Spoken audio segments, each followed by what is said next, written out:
एक समुद्र के तट पर सभी ऋतुओं में फलने वाला एक जामुन का विशाल वृक्ष था। उस वृक्ष पर रक्तमुख नाम का एक वानर निवास करता था।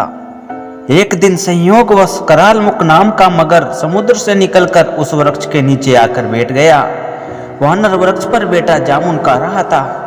मगर को देखकर उसने कहा, महाशय, आप इस समय मेरे अतिथि हैं। लीजिए, इन मीठे मीठे फलों से आपका स्वागत सत्कार करता हूँ।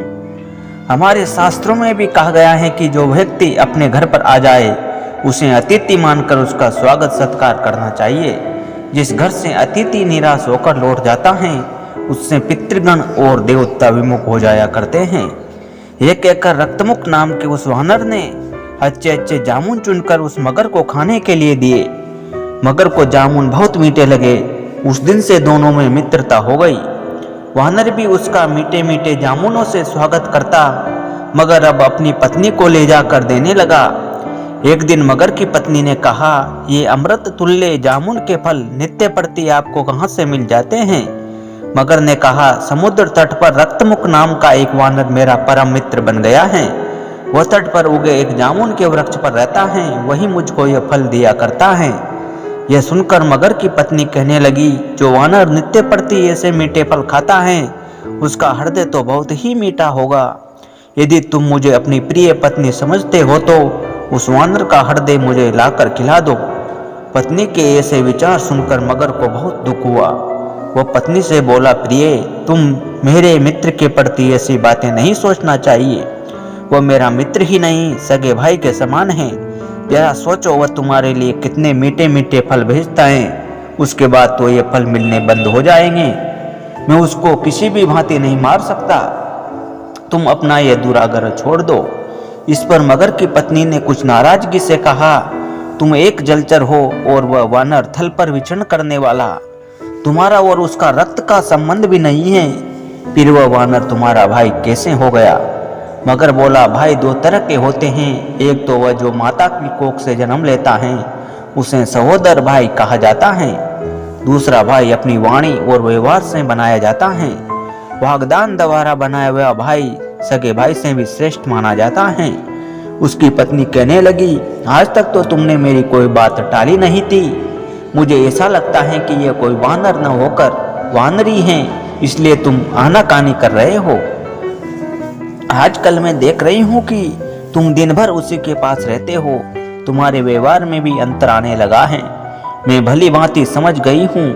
अब तुम मेरे साथ कोई बहाना नहीं बना सकते। मगर ने अपनी पत्नी को बहुत समझाया कि वह अपना दुराग्रह त्याग दे, किंतु उसकी पत्नी उस पर और भी क्रोधित होने लगी।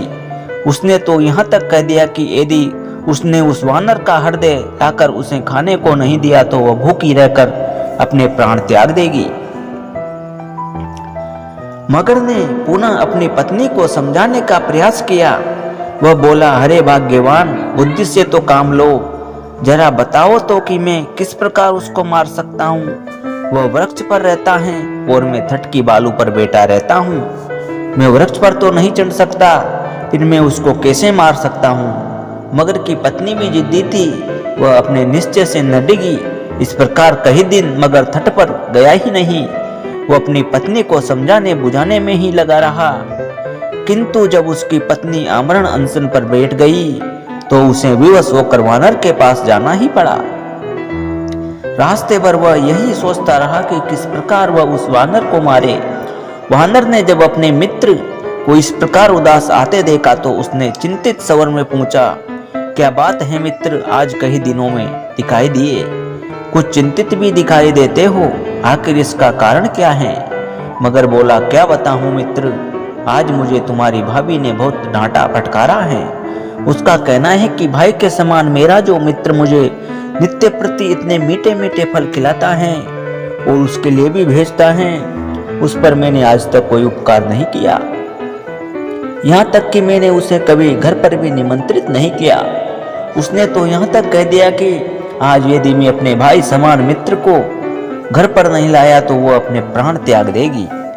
यही मेरी उदासी का कारण है। आज सारा दिन इसी क्लेश में बीता है। अब तुम्हें मेरे साथ मेरे घर चलना होगा। तुम्हारी भाभी बड़ी उत्सुकता से तुम्हारी प्रतीक्षा कर रही हैं। उसने तुम्हारे स्वागत सत्कार के लिए विविध प्रकार के व्यंजन भी तैयार कर लिए होंगे। बंदर दोस्त बोला, भाभी का आग्रह उचित ही है। मित्रों में इतनी प्रगाढ़ता तो होनी ही चाहिए कि वे परस्पर एक दूसरे का स्वागत सत्कार कर सके। किंतु मैं तो वृक्षों पर विचरण करने वाला जीव हूँ और तुम रहते हो सागर के जल में, फिर मैं वहां कैसे जा पाऊंगा? तुम ऐसा करो, भाभी को यहीं लेवा लाओ। मगर बोला, नहीं मित्र, ऐसी बात नहीं है, हम जल में अवश्य हैं, किंतु मेरा घर तो समुद्र के मध्य स्थित एक टापू पर है। तुम मेरी पीठ पर चढ़कर वहां आनंद के साथ पहुंच सकते हो। वानर बोला, ऐसी ही बात है तो विलंब किस लिए, चलो हम चलते हैं। यह कहकर वानर उस मगर की पीठ पर जाकर बैठ गया। मगर उसे लेकर अपने स्थान की ओर चल पड़ा। जब वह मध्य समुद्र में पहुंचे तो वानर बोला, मित्र जरा धीरे चलिए, मुझे बड़ा डर लग रहा है, लगता है अब गिरा कि तब गिरा।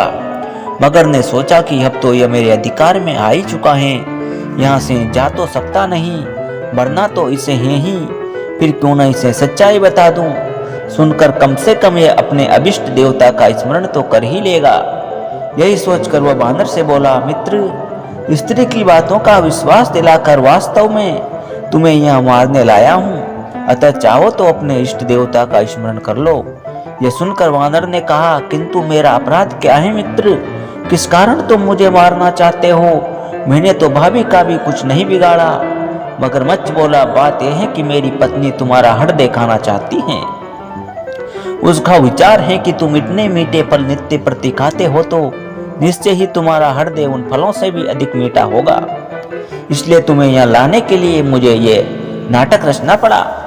यह सुनकर वानर तुरंत बोल उठा, मित्र यदि ऐसी ही बात थी तो तुमने मुझे तट पर ही क्यों न कह दिया, ताकि मैं जामुन के कोटर में सुरक्षित रखे अपने हृदय को साथ ही ले आता। अपनी भाभी को अपना हृदय देते हुए मुझे बड़ी प्रसन्नता होती। बिना सारी बात बताए तुम मुझे व्यर्थ ही यहाँ ले आए। मगर बोला, मित्र इसमें बिगड़ाई क्या है, यदि तुम अपना हृदय देना ही चाहते हो तो चलो मैं तुम्हें वापस उसी वृक्ष के पास ले चलता हूँ, तुम मुझे अपना हृदय दे देना, फिर तुम्हें मेरे साथ आने का कष्ट भी नहीं करना पड़ेगा। यह कहकर मगर उसको वापस तट की ओर ले चला। रास्ते पर वानर अपने देवी देवताओं की मनौतियां करता रहा कि किसी तरह प्राण बच जाए।